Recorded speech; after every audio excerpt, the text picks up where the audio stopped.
let me interject. Is it that something changed when he was elected? Because I listened to Ruben Abati when he said, when you're in power, that's using the Asorok now. Yeah. As there are forces there that always come against your goodwill.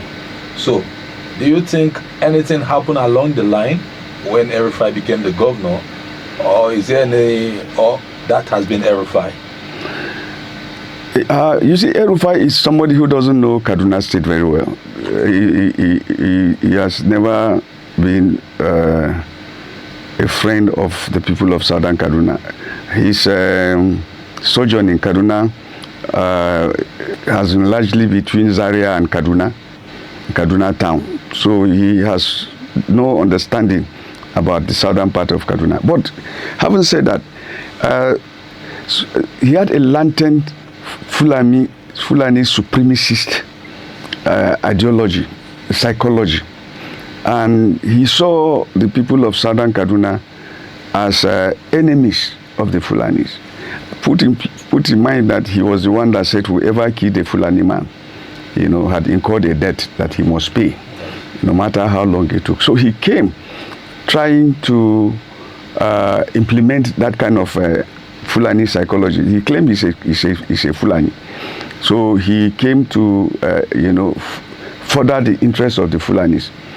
And under his watch, the frequency and the spread of the violence became so rampant. The impunity became so unbelievable, so bizarre, that you will wonder if there was actually a governor in place. And to the shock of the world, el-Rufai will come out and blame the victims and insult Christian leaders as responsible for instigating the violence, with the aim of, procuring foreign aid to rebuild what he said, thousands of churches. That it was the Christians themselves that were carrying out that violence so that they were attracted. That kind of heinous comment from a governor, it was unprecedented. And then it reached a peak in 2016, where he held a press conference. I wasn't invited to that press conference, and said that he was able to trace the Fulanis that were coming to Southern Kaduna and kill Southern Kaduna citizens, and that he had paid them money, which he called compensation, so that they would stop the killing. That was one of the stories that led me to jail. Because when my colleagues came back from the press conference, they didn't ever invite me to the press conference of el-Rufai. So I had to make do with what my colleagues will return from the fields and leave. And I saw the video of his statement, and I asked them, I said, did you guys listen to this story at all? They said yes, but there was no point reporting it. I said, well, that's my story. So I wrote that story, and it became one of my biggest story in my 27 or 28 years journalism. And so that exposed the nature of the seriousness with which el-Rufai was ready to connive with the Fulani people. And I tell you, shortly after he made the declaration of that payment, the violence became more intense. Some part of Sanga local government, some part of Jama local government, some part of Zango Kataf local government had to be deserted. In fact, the number of mass graves were increasing every day. The impunity of the Fulanis was rising daily, to the extent that the Fulanis will attack and then hold a press conference and explain why they had to attack a community. So, and none of them will be brought to justice. But our own people, who were traditional leaders, who were leaders of thought, journalists like us who will report, will be arrested and clamped in jail. So in other words, the press conference he had, where he said he was able to trace and settle those people as compensation, triggered what was happening. No, he didn't trigger it. We believe that they used that money to procure more arms, recruit more people, and return. He didn't declare how much he gave them, but we believe it was a very huge sum. And since he went to different countries to give them that money, so it means that they recruited more foot soldiers who were now armed, and then because the frequency, the front with which they were attacking our people was unbelievable. So we believe that they used that money to procure more arms and recruit more people. The thing running through my mind is, yes, el-Rufai was the governor then. There's immunity, but now he's out of power.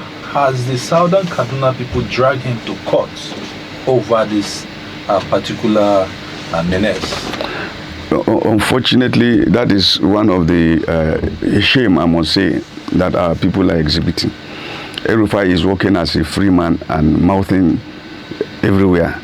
The only challenge he got was that the former Kaduna State chairman, Reverend Joseph Hayab, instituted a case, the ECOWAS court, challenging his, demolition of some churches. Nobody has gone to court to challenge el-Rufai for his utterances and for some of his clearly culpable acts, like the one he did in 2019, February 2019, where he came on live TV, he and Samuel Aran, to say that 62 Fulanis were killed by Adara natives, in a community in Maro,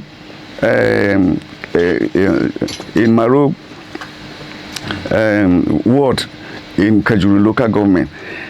And it was a clear instigation to the Fulanis, and because of the way that he was jailing journalists left and right, nobody had the courage to make that investigation. So some journalists came from Abuja to verify that, and I was part of the team.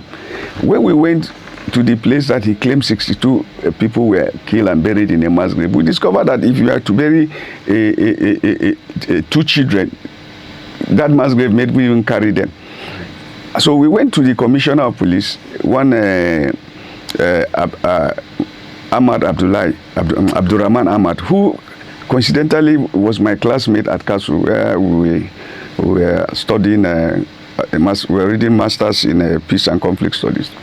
Happily granted us an interview, and he rebuked el-Rufai for making that statement. He said, if anybody was to confirm whether there was the mass killing of Fulanis and buried in a mass grave, it was him.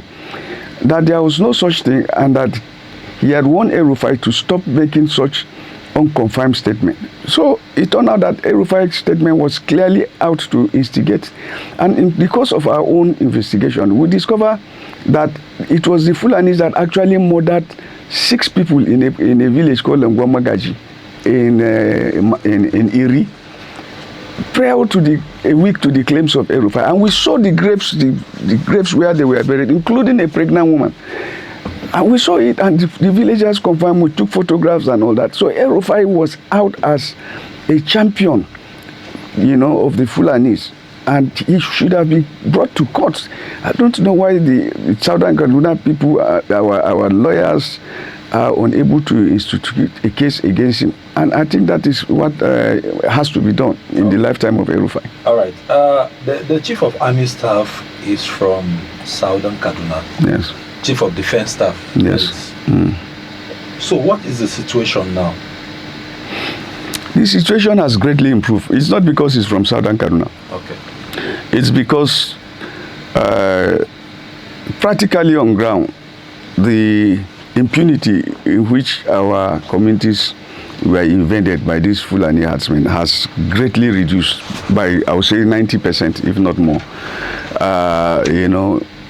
Burning down of houses, indiscriminate killings of people, mass graves springing up weekly or daily, all that has greatly reduced. But that does not mean that, we have reached an El Dorado. No. We still have mass kidnapping of people. In fact, that is what they have resorted to. They have resorted to, instead of carrying out violent attacks, that kind of ignominious action has greatly reduced. What they do now is to extract money from communities by kidnapping people en masse and asking for very disturbing sums of money, 100 million, 200 million. They will come and invade a community cart them away into the bush. I was part of the people that evacuated 8 natives of Kauru, local government, that were kidnapped in their villages. And they trekked for 3 days to where they were held, somewhere in Kacha bushes. The community had to pay 40 million to get 8 people released. They still have 26 people in the bush there. And the Fulanis are asking for 60 more millions. So that kind of thing is still there. And that is one of the most worrisome thing. And we believe that the attention of the Chief of Defense Staff has been called to it. And I know that once a while they enter these bushes and they rescue people. All right. But we believe that if the federal government has the will to stop this carnage, it's very simple. And the DG of the DSS has came out with that solution, was it last 2 weeks, where he said, he gave an example of 2 communities in Bauchi where these extremists came to invade them, and then the communities armed themselves and dealt with them, and they never returned. So if government will allow communities to arm themselves and even procure light arms under supervision and give this our youth, I am telling you, this banditry, as we call it, will stop within a week. But our youth have that capacity to do that. Monster. No, it can be done under supervision. When it happened in Bauchi, did it create any monster? That's using civilian JTF. Not only civilian, volunteer force, with the supervision of the military. After every operation, you return the weapons. You know, there will be a census of the weapons. And even the bullets, how you use it. It can be done. You know, it's simple as that. Their kind of attack is more of a guerrilla kind of attack. They hit you, they run. Where do they go to? The bushes. Our boys know the bushes. Okay. They will comb these bushes and get them out. Okay. It's as simple as that. So if government is really serious to stop this thing, get responsible youth, train them in their thousands. Let them come from the east, west, and south. A helicopter hovering in the air, drones, you know, directed, and you will get these guys out. But it has become more like a lucrative business, where as long as this, violence subsists, the generals on grounds will always be making money. If not so, I don't see any reason why we cannot take care of these people. All right, so I heard you say you have a master's in peace and conflict studies. That's correct. Yes.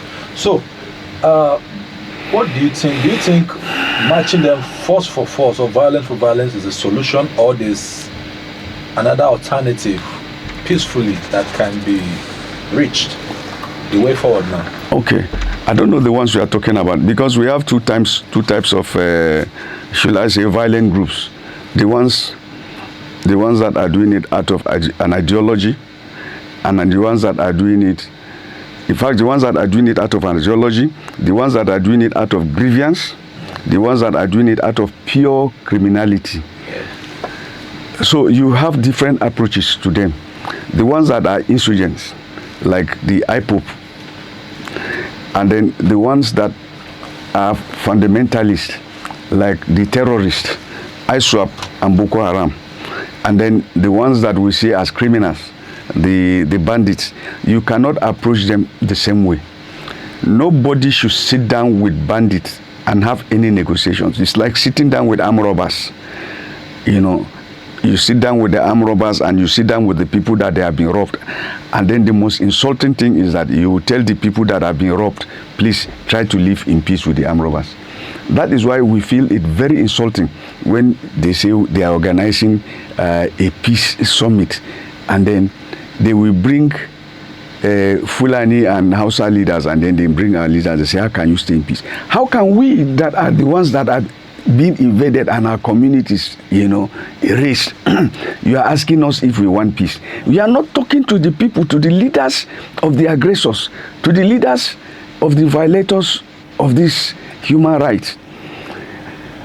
Instead of you to bring them to justice, you are telling us, we that are sitting as sitting dogs, whether we want peace. Do we have any alternative? So they try to create it look as if it is two fighting, as we used to say, two fighting. It's not a matter of two fighting. It is a matter of one person always carrying out heinous, crime on another weaker person. Yes. So the weaker person has no choice. You don't even have to call him. Deal with the person. But, sir, how true is the claim that some villages and settlements have been taken over by strange elements? That is not news. From the flank of Kacha local government to part of Kajuru, joining Birningwari and part of Shiruru in Niger State.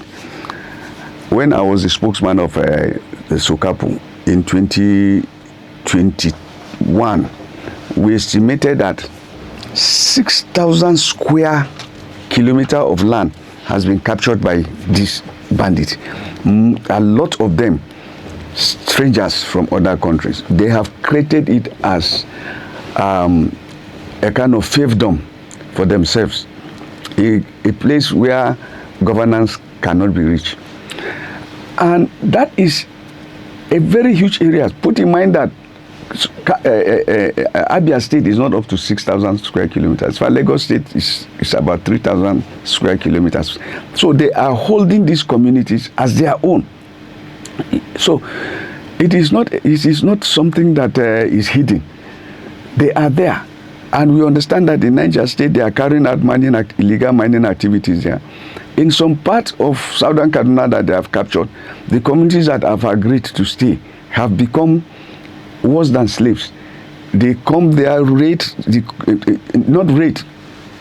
take crops, sleep with their wives, and then go into the bush. They will not kill them. That was the condition they give. So those who do not want to live in that kind of indignity had to leave.